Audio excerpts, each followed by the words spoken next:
Algae are naturally very good at making oil out of sunlight and CO2. They can get very, very fat, as in a lot of oil content. What they are not very good at is share that oil with us. So if you imagine a pond or a lake that is full of algae, you will see that the water is green, and that is effectively algae doing its thing. So the traditional way, the algae 1.0, you want to make oil from that, you grow in a big pond, very, very big ponds of algae, and then you have to centrifuge and you somehow compact all the dry stuff, all the good stuff. You have to scoop the solid out of the water, and that process itself is very energy intensive. What we're trying to achieve is through genetic engineering, we want to teach the microalgae to release that oil naturally. That achieves two things at the same time. The first thing is once the oil is outside the cell, it's easier to harvest, it's easier to scoop off. And the second thing is that you no longer have to do all the processing, you no longer have to do all the harvesting, and then you no longer have to kill the algae cells to get to the oil. So you leave them doing what they do best, that is making oil. Make a microalgae cell that is naturally very good at making oil, and we're trying to teach them to share that oil with us. Taking the Monster Inc. analogy, we're building a new track that allows the energy to be transported much more easily. Yeah, you're building a Monster Inc. 2.0. You're listening to Bite Size Climate Tech, Season 5.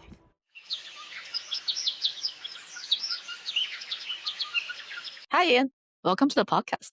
Thank you for having me. Ian is a scientist and you're trained in University of Cambridge. You've been building Phycobloom for the past 6 years. Yeah, as Lydia says, I'm a scientist by training, pretty broad spectrum scientist. I started in the agricultural field in my earlier career, and then I did a PhD in Cambridge in biochemistry, which is a lot more fundamental. At the end of my PhD, me and my co-founder, John, met on the entrepreneur platform called Entrepreneur First. We started this synthetic biology, microalgae, sustainable aviation fuel, research-heavy company, and nobody's told us to stop yet. So here we are. You're also a Breakthrough Energy Fellow, and both you and your co-founder. So I'm very interested in getting into this podcast. What I understand is that you're very different from other people who are doing algae-related stuff. This is actually the second algae-related conversation in Season 5. I recorded one live in Innovation Zero, but they're producing superfood, which is very different from what you guys are doing. So today we're going to talk about algae oil. If you think about crude oil, right, this black stuff that we dig out underground, these are all effectively formed by photosynthetic organisms, sometimes algae, sometimes land plants, and these are like millions, hundreds of millions years ago. They were buried, and then high pressure and high temperature turned them into crude oil, black oil. What we're trying to do is to effectively hasten that process so that it happens in a world time frame rather than having to wait for millions of years for the earth to do that work. So yeah, what we're trying to do is make algae make oil and also make it cheap enough for us humans to be able to harvest that easily. I can take a step back. So algae already have the capability of make oil. Is that it? Are you genetically editing the algae so then they become super fast factory? Is that the right way to understand? Not exactly. As you say, algae are naturally very good at making oil out of sunlight and CO2, and they can get very, very fat, as in a lot of oil content. What they are not very good at is share that oil with us. So if you imagine a pond or a lake that is full of algae, you will see that the water is green, and that is effectively algae doing its thing.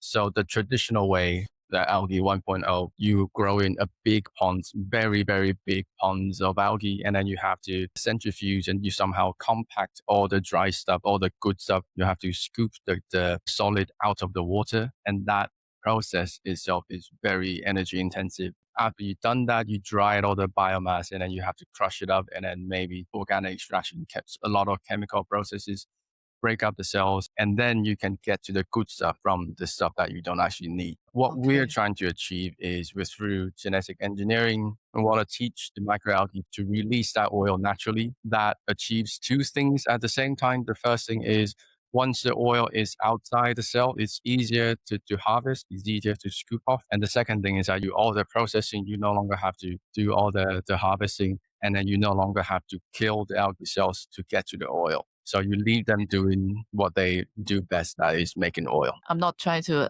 go into the details of genetic editing, but like, how does it work? Is it your go into the cell or? Yeah, so genetic engineering or biotechnology, as they're called previously, or synthetic biology, engineering biology, they're effectively the same thing. If you think about how every living thing is programmed, your DNA is effectively a very big instruction manual of how to make all the components that make a big machine that makes another one of these machines. It's a self-replicating machinery. So what we're trying to do really is, if you look at algae, minute, very small monocellular photosynthetic organisms, they don't need to send oil outside. If you do it in the wild, they will not last very long because you're letting all these like high energy compound out into the wild, right? For multicellular organisms like us, like plants, like some other animals, we need to be able to transfer energy and compounds from different places to different places.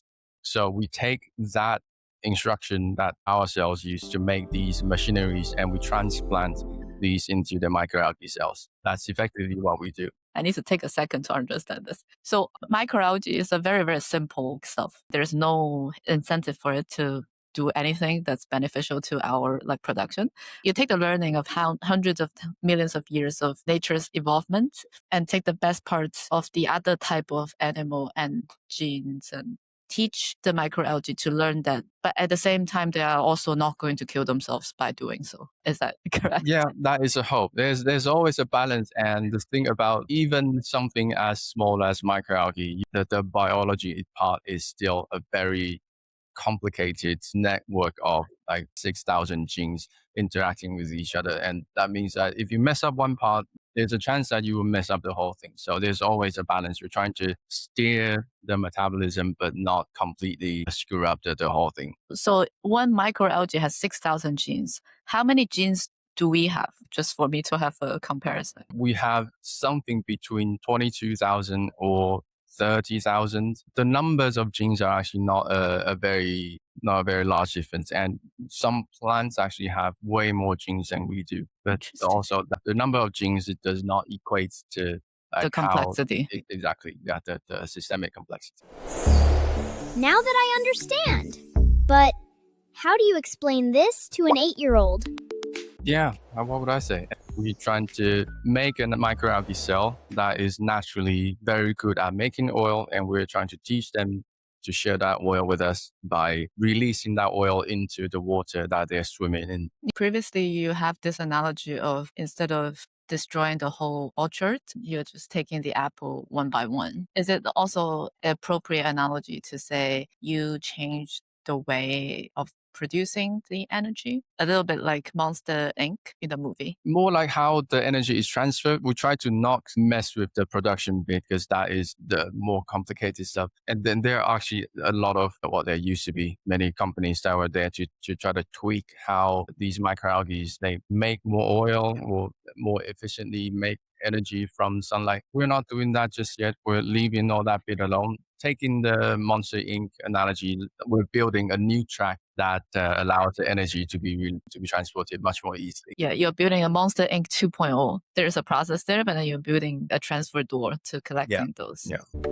Climate tech is just good business! That's the bottom line. We add a new segment on season 5 is why climate tech is just good business. I think it's apparent because you don't need to destroy this. So basically it can run itself for presumably longer enough time for you to do good things. But it would be nice to understand how does it work and how much better it is when it's at scale and how do you scale that? There are two kinds of incumbents that we're talking about. And the first kind is, let's say at the end point, that is fossil aviation fuel. That is the current incumbent. Well, just a few months ago, this will be very hard to say. Like we will never be able to probably be as cheap as fossil aviation fuel. Even under current circumstances, I think it's still very hard to hit that price parity simply because humans are very, very good at digging out oil from underground and then process it into different bits. It's so cheap to dig out oil now in the Middle East. But the United States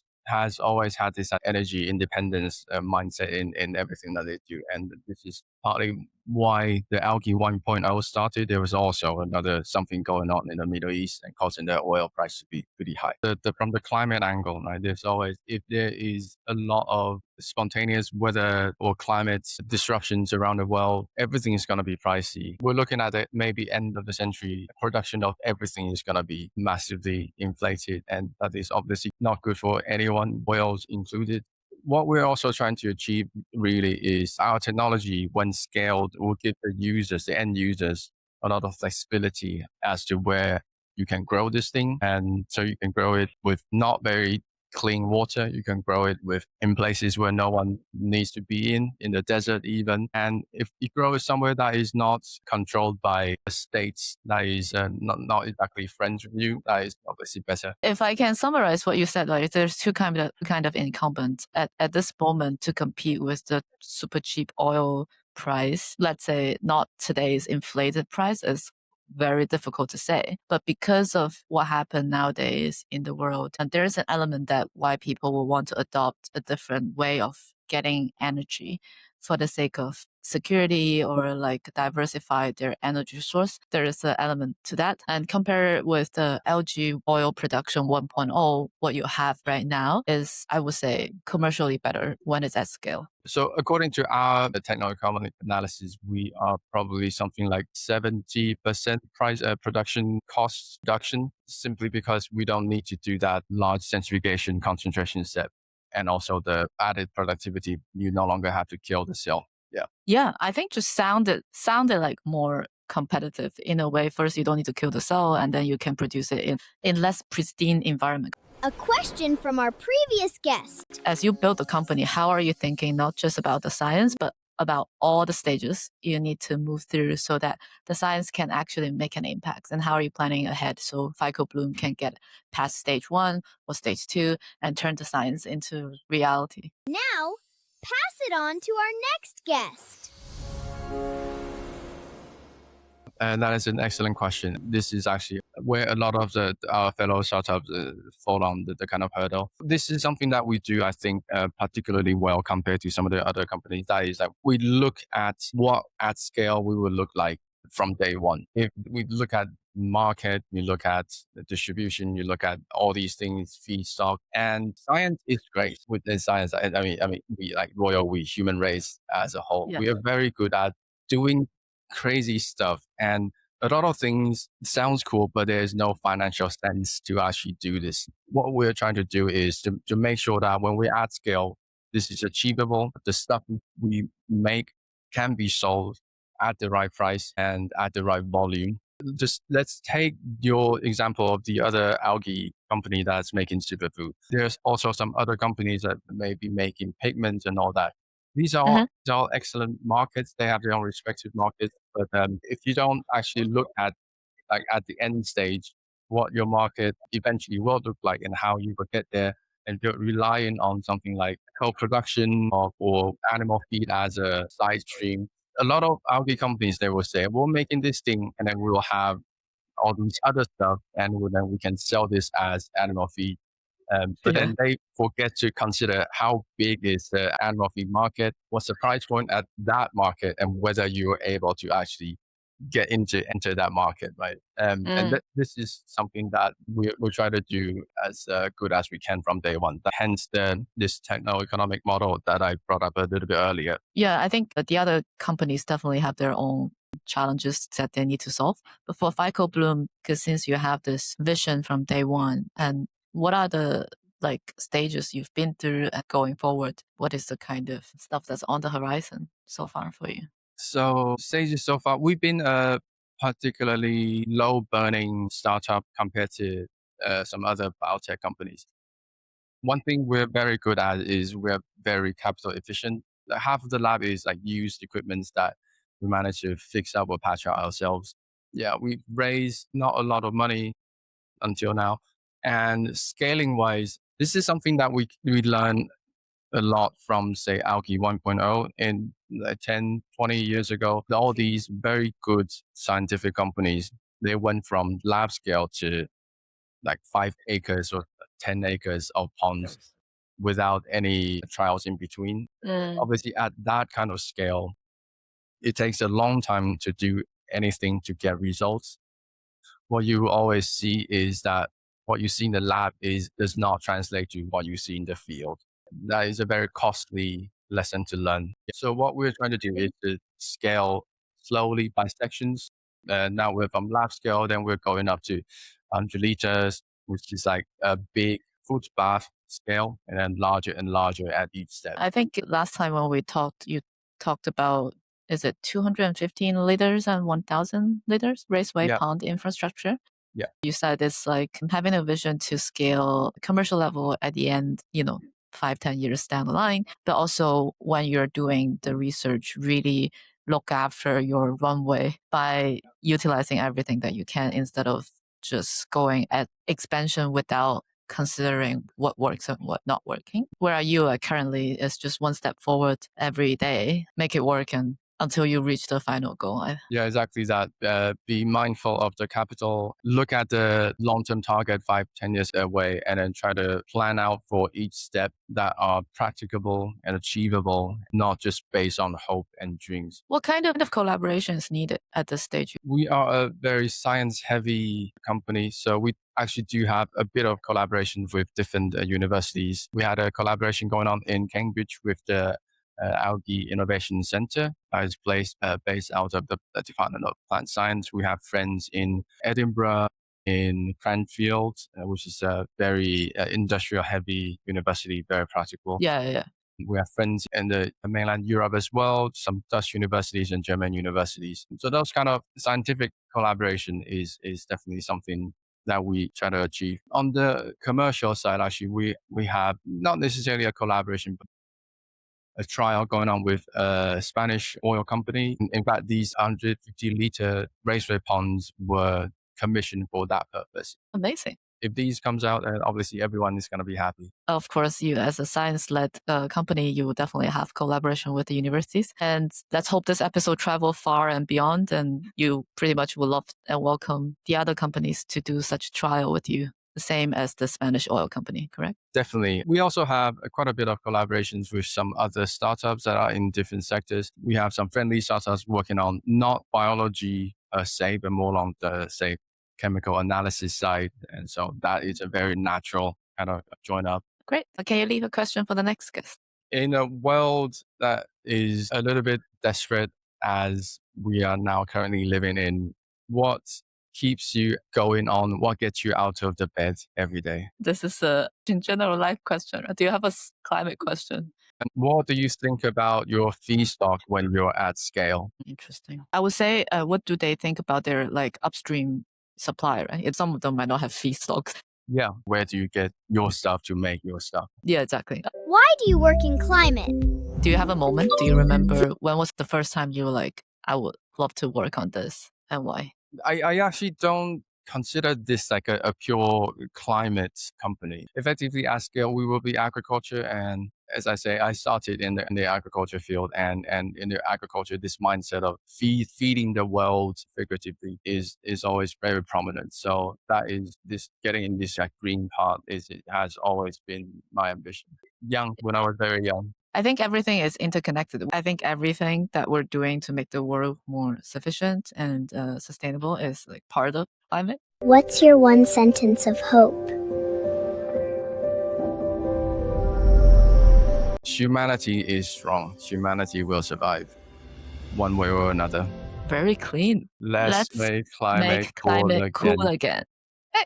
Welcome back to Bite Size Climate Tech. Today, we're talking about the latest innovations in climate tech. From carbon capture to sustainable agriculture, we're covering it all. See you next time!